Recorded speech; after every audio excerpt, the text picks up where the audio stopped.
Hello, this is Angelia, and you're listening to or watching the podcast Why You Do What You Do. Podcast that talks about human development and psychology, maybe help you figure out a little bit more about why you do what you do. The last time we were talking about domestic violence and things, and spousal abuse. So we're gonna take up a little bit on some more marital issues. A subtle factor underlying marital conflict and marital failure may be a difference in what the man and woman expect from marriage. And that's usually pretty true. Women usually expect the man to love us and be wonderful to us, bring us flowers every day and be romantic. And the men expect us to feed them and clean up their mess and things of that nature.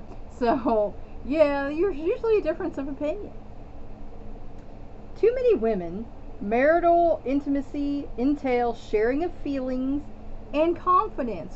We want you to be our confidant. We want to share our feelings with you, and we want you to care. Men tend to express intimacy through sex, practical help, companionship, and shared activities, mostly sex. But they do want to do stuff with us every now and then. The mismatch between what women expect of their husbands and the way men look at themselves may be promoted by the media.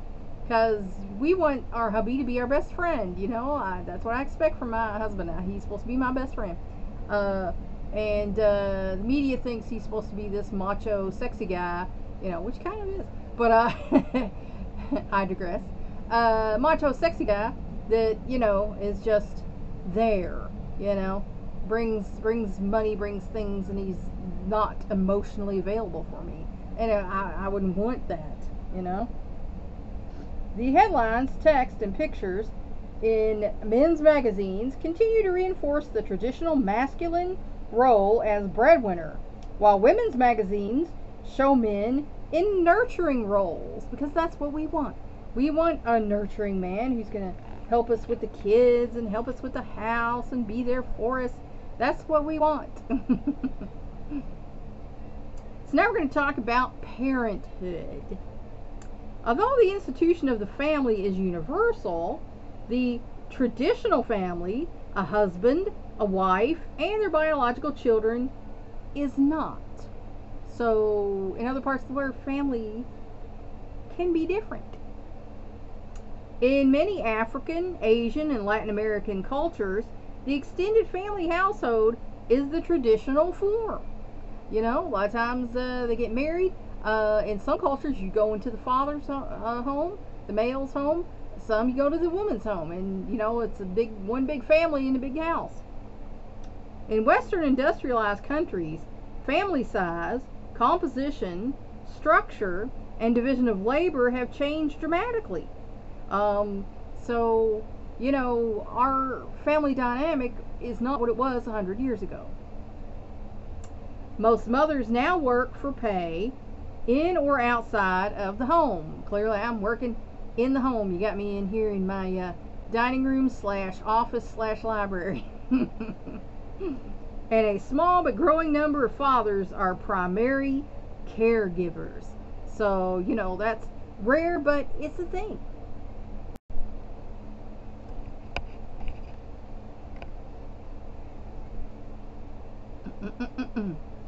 More single women and cohabitating couples are having or adopting children and raising them because, that's more socially acceptable nowadays. Millions of children live with gay or lesbian parents or with step parents. And again, there's been studies done. It doesn't make a kid gay if they grow up with gay or lesbian parents. It does not. And step parents has its own host of problems we won't even get into. So, on the other hand, an increasing number of couples remain childless by choice. So, there are a lot of people who chose not to have children. That's in my parents' generation. None of my uncles or aunts had their own natural children. I had one uncle who has stepkids, but all three of my other uncles, no kids. no stepkids, and my aunt has no kids. So, that's odd, I felt like, but that's how they rolled. Some of these couples want to concentrate on careers or social causes. So, they want to do something different. Some feel more comfortable with adults or think they would not make good parents. And that's what one of my uncles and aunts told me. I couldn't be a parent. There's no way. I'd be a terrible parent because, I couldn't stand it. I couldn't deal with kids. So if you don't have the patience for kids, maybe you don't need any. Some want to retain the intimacy of the honeymoon. They want it to be just about the couple, not have kids, intrude upon that. My personal opinion on that is it's a little selfish. But if they're that selfish, then they probably don't need to be having any kids, Some enjoy an adult lifestyle with freedom to travel or to make spur-of-the-moment decisions. Because with kids, you can't always do that. We always did that. We found a way, planned it out or whatever. But some people don't feel like that's an option, and so they don't do these things. Some women worry that pregnancy will make them less attractive. Of course it's going to, unless you got super genetics to where you're not going to gain a pound or have a stretch mark, which most of us do not have. It is going to affect your body. Now, if that affects your body image and you feel less attractive, that's a shame. Because the way I look at it is like, every pound and stretch mark says I had healthy sons. It says, I earned them the hard way, And if any man got anything to say about it, I was like, okay, let me see you carry these big old babies and pop them out. Let's see how you look afterwards. Because chances are they're going to look the same as you do. And their parenthood will change their relationship with their spouse. And of course it will. Because, you had all your time for them, but now you have kids to take care of. And that's where a lot of men fall into that trap, where they get jealous of their own children. And she don't pay me no attention anymore. Ever since she had the kids, she don't pay me no attention anymore. Well, guess what? She's busy with the kids. Why don't you chip in and help with the kids instead of sitting there, in your easy chair looking at her taking care of the kids while you feel left out? How about that? Some people may be discouraged by the financial burdens of parenthood and the difficulty of combining parenthood with employment. And that's the thing, because bosses don't care. I remember my mom applied for a job, and a guy told her, I don't hire women with kids because they're not reliable. If your kid's sick, you're going to miss work, and I'm not okay with that. And I had bosses, where I would call and say, my son, well, can't you get someone else to watch them? Can't you?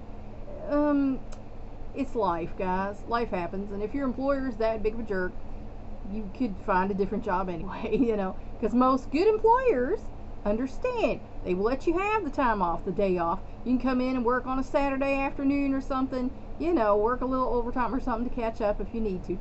They understand life happens. In 2000, the estimated expenditures to raise a child to age 18 in a middle-income two-parent, two-child family were $165,630. So that's how much it costs to raise a kid to adulthood. Better child care and other support services might help couples make truly voluntary decisions. So, that's why they have support services to try and help people, and they have, different daycare services and things trying to help people so that you don't have to live in abject poverty if you choose to have children. Now we're going to talk about becoming parents. At one time, a blessing offered to newlyweds in the Asian country of Nepal was, may you have enough sons to cover the hillsides. That's a pretty, reminds me of the old biblical thing about Abraham. You're going to have more children than the stars in heavens. Today, Nepali couples are wished, may you have a very bright sun. So, now they understand there's quality is probably better than quantity. While sons are still preferred over daughters, even boys are not wished for in such a numbers as in the past, because back in the day, when it was a farming community, and more hands meant help with more work. It could expand your, fields or whatever. It's not like that in industrialized society. Industrialized society, that's another mouth to feed, whereas you're not expanding your territory or anything, and no more money's coming in. So, it's a whole different dynamic as far as the family goes. In pre-industrial farming societies, larger families were a necessity. Children helped with the family's work and would eventually care for aging parents. The death rate in childhood was high, and having many children made it more likely that some would reach maturity. And isn't that sad that, you had a bunch of kids hoping that at least some of them would live to be an adult? Today, infant and child mortality rates have improved greatly, and in industrialized societies, large families are no longer an economic asset because, mom and dad might be working and they might be able to afford 2 or 3 kids, but 10 kids, 20 kids anymore, probably not. In developing countries, too, where overpopulation and hunger are major problems, there is recognition of the need to limit family size and to space children further apart. Because, like I say, you gotta be able to afford to take care of these kids.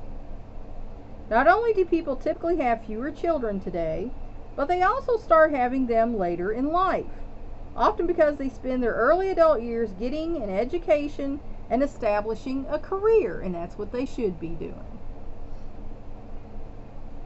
Today, the median age of first-time mothers in the United States is 24, having risen consistently for 3 decades. So that, in my opinion, is still young. I had my first one when I was 24. I think that is still young. I didn't know the things that I know now. So, like I said, my opinion is wait till you're about 30 or so. You got time. You got time. You're probably not going to have more than 5 kids. Pop them out between, 31 and 35. Just do it. Since the mid-1970s, the percentage of women who gave birth in their 30s and even after 40 has increased steadily, often thanks to fertility treatments. So, just know that with each year over 35, the rates of birth defects goes up exponentially. So, that's my caution to people, older folks who want to start having kids. Meanwhile, birth rates for women in their late 20s, which has declined after 1990, are again on the rise. For the first time in almost 30 years, the total fertility rate exceeded replacement level, the number of births needed to offset deaths. So there for a while, we weren't giving birth to enough people to offset the death rate. But now we're back to that point where we are. So, these sociologists who were predicting the death of man because this was not happening, got to heave a sigh of relief that, it caught back up to where it needed to be to keep the population going. The U.S. fertility rate is higher than in several other developed countries. The rate is 1 in Spain, 1 in Japan, and 1 in the United Kingdom. And they have points here, but I don't like to read points when we're talking about people because, you can't have 1.2 kids. My goodness, what has happened here? Yeah, that's kind of crazy. You can't have 1.5 kids and 1.7 kids. So they give a different number there. But like I say, you can't have a point worth of kids. So it's a little different in each country. Economically, delaying childbirth may pay off for women who intend to work later on. Because if you're going, for a career, you can get it established under you. And that's what I taught my kids and I taught students.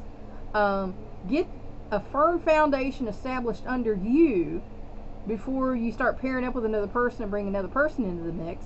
And then get an established platform underneath both of you before you start bringing other people into the mix. And that way you have a firm foundation built so that if anything should happen, it's not going to tear your house down, so to speak. Among women born between 1944 and 54, the first cohort to combine child raising and employment on a large scale, those who gave birth between ages 20 and 27 tend to earn less than women who gave birth at a later age. And that's because they were climbing the corporate ladder. And then, when you're younger and you start having kids, then that's not as important to you. The kids are the first order of importance. And like I said, there are jerky employers out there who feel like a woman with kids is not reliable. Babies of older mothers may benefit from their mother's greater ease with parenthood because, like I say, you're more secure and you're ready. Whereas when you're young, you're probably not figured out who you are yet, and you're not necessarily ready to be worried about other people. When 105 new mothers, ages 16 to 38, were interviewed and observed with their infants, the oldest mothers reported more satisfaction with parenting and spent more time at it. So the older moms were happier with their kids, and they spent more time with the kids. So the numbers support what I've been telling you. They were more affectionate and sensitive to their babies and more effective in encouraging desired behavior because excuse me, they weren't as nervous, they weren't as insecure about themselves as a parent, so they were ready to dig in and be authoritative parents and do whatever needed to be done. And among a large nationally representative sample, a subsample of 47 men who became fathers after their 35th birthdays spent more leisure time with their children, had higher expectations for the children's behavior, and were more nurturing than a comparison group who became fathers before age 35. So older dads make better dads too. On the other hand, looking far down the road, older parents are more likely to become a burden when their children reach middle age, because if you're middle age when you're having your kids, then you're going to start becoming elderly while they're middle age, and that's kind of where me and my husband are right now. We're in the sandwich generation. We have elder parents, and we have children who still need us for stuff. We're thankfully to the point where they're all flying on their own. They all have jobs and their own life and cars and things, and they don't need us as much, but every now and then they do need us for something. So, we're not being sandwiched as badly as some people I know who have teenagers and then have elderly parents, and that's got to be hard. Now we're going to talk about parenthood as a developmental experience. Oh, you didn't know that parenthood helped your development as a person? Hey, guess what it does? A first baby marks a major transition in parents' lives. Of course it does. You're a first-time parent and you have a child now. This totally dependent new person changes individuals and changes relationships. Of course they do. As children develop, parents do too. So, if you thought it was all about you're helping that person, in a way, they're helping you too. Now we're going to talk about men's and women's involvement in parenthood. Let's make sure okay. Both women and men often have mixed feelings about becoming parents. Because, like I said, there can be some insecurity there. Is this going to mess things up for us? My parents got divorced when they started having kids. That can happen to me. And, it can mess with your head if you let it. Along with excitement, they may feel anxiety about the responsibility of caring for a child and the commitment of time and energy it entails, because it does, if you're doing it right. Fathers today are more involved in their children's lives and even in child care and housework than ever before. and that's a good thing, and that's only going to benefit the children. Still, most are not nearly as involved as mothers are, and that's unfortunate, but that's just the reality. Usually men work more hours, they're not around as much, and excuse me. So guys, it's about quality time, when you are there. In a study of parents of 4-year-olds in 10 European, Asian, and African countries and the United States, fathers average less than 1 hour a day in sole charge of their children during the work week, while U.S. mothers spent an average of nearly 11 hours each weekday caring for their preschoolers, more than mothers in any other of the 10 countries. So, mom, like when my kids were getting ready to go to school, like I had stair step, which is how you're supposed to do it. So the older kids, they were catching buses at like 6:20 where. So I'm getting up at 6 o'clock, and then getting them off, and then my husband's leaving for work, and then the younger ones are catching the bus at 8 something or whatever, 7 something, 8 something, depending on which load they had that year in elementary school. So I've already put in close to 4 hours, by the time it's time for me to get my breakfast and get washed and dressed and head off to work. And that's why I told my work that I had to work, I could pick my hours, and I was like, well, I'm going to work from 10 to whatever. But then, of course, I ended up having a class, so it became 11, to whatever. And then I would come home from work, and the older ones would be home. They would have a key, and then we would be talking about homework, and then we would have playtime, snack time. We would have the homework time where I sit down with the younger one for an hour, and sometimes teachers would get upset with me because I've already say I sat down with them for an hour. That's all the time I have to do this, and this is the best we could do. So it sometimes was an issue, but then we had to have dinner. We had to get the house chores done, and then the baths would start. So there's only so many hours in the day that you can do things. So you have to be prepared for that. But yeah, moms are putting in a lot of hours. Dad might sit there during that family time, but mom's getting folks off to school. Mom's making sure people are got home from school and everything's okay. And they're making sure they've been fed, and they get their chores done, they get their homework done, and they're going to bed on time. So moms are still putting in more time. So dads, take note of that, and you can put in some time too. Even working mothers are the primary caregivers in most families, and I know that is true. My husband would come home tired from work. It's like, okay, well, I worked too. I'm also tired, and I had to get the kids off, and I had to help them with homework, and do the housework and things like that. So yeah, buddy, I'm pretty tired too, but however, the time fathers spend with children become more nearly equal to mothers on weekends, and increases as children get older. So dads are more happy to play with them on the weekends. And my father said to me, and actually I heard it in a movie also, where you left home just when you started to get interesting. So evidently, younger kids are not that interesting to some fathers, but hopefully you are interested in your children. They're your children. They're carrying your genetics, and or you've made the commitment to be a father figure to them. So you should invest some time and effort into them.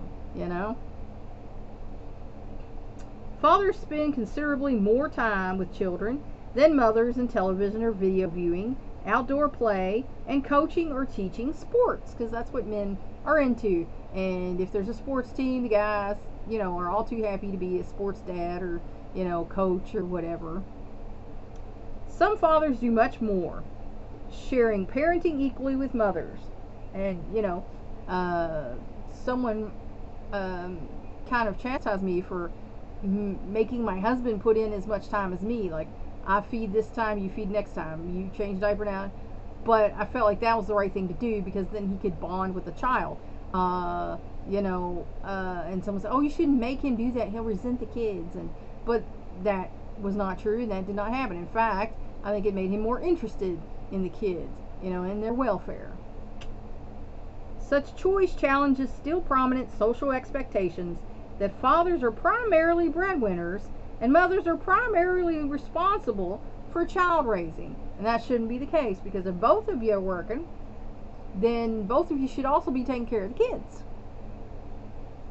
Equally sharing parents do not reverse roles.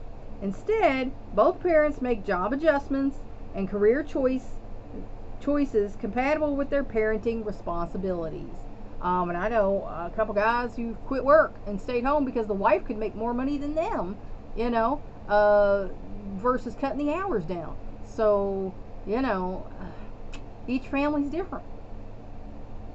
Today, fathers are the primary caregivers for 11.4% of preschoolers, and again, you can't have a 4.4% of a preschooler, with employed mothers.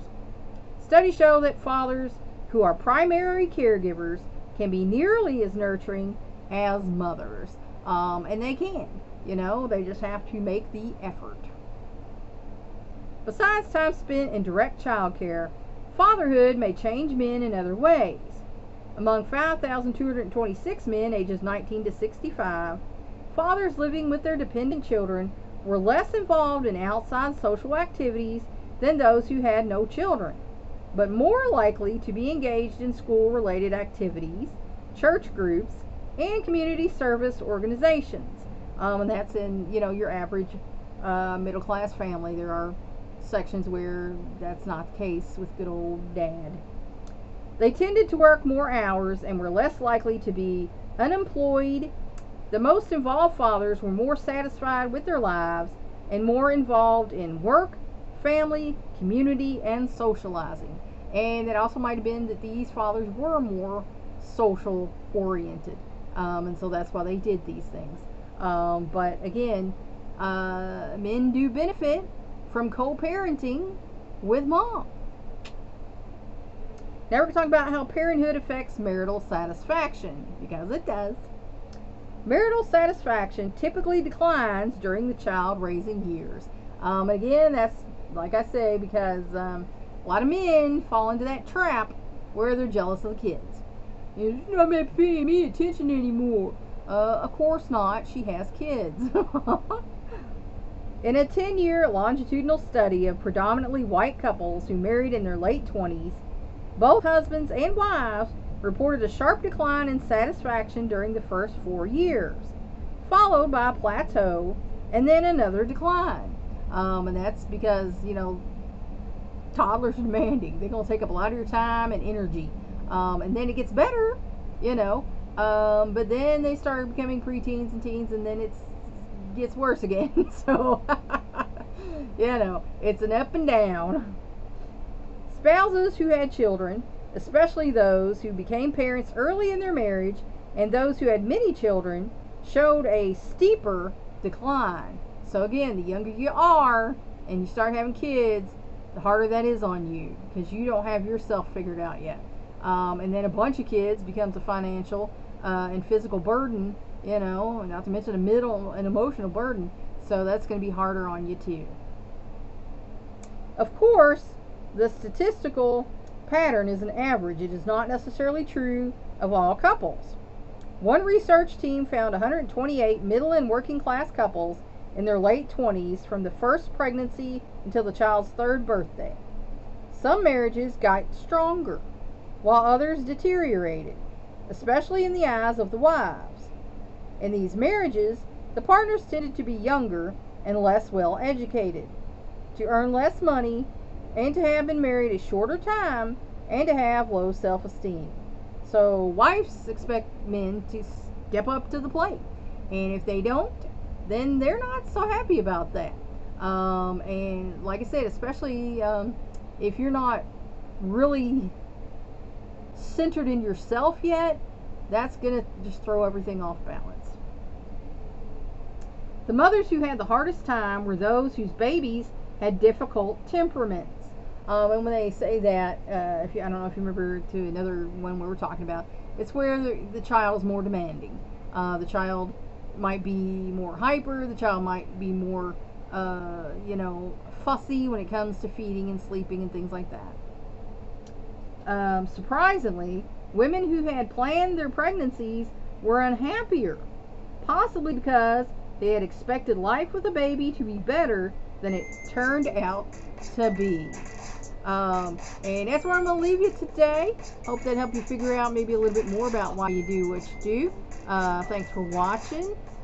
Please like and share this educational program so we can spread it around the world.